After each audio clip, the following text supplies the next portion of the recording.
Hi, this is Ryan Atkins with Sims Investment Management, and we're here for another edition of Teaching Tuesdays. Today's topic is the psychology of money. Let's dive in.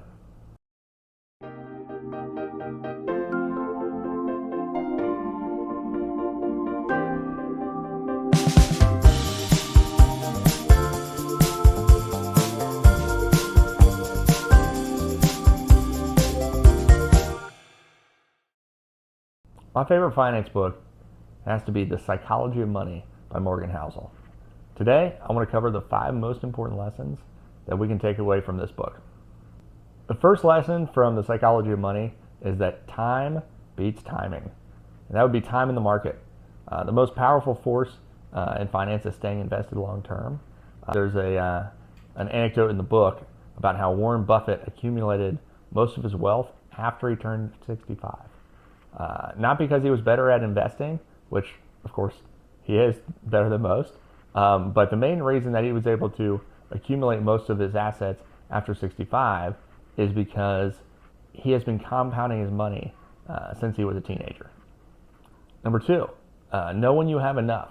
One of the hardest skills in finance is simply to stop moving the goalposts for what you're working to accomplish with your money.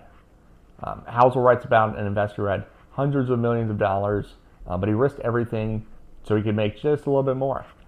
He ultimately lost his reputation and his freedom when he ended up in prison for committing fraud.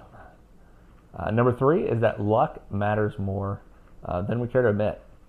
Success isn't just hard work and brilliance. Of course, those help quite a bit. But in the book, we also learn about how an example of Bill Gates, very smart, hardworking guy, but also had a little luck on his side by attending one of the only high schools in the country with a computer in 1968.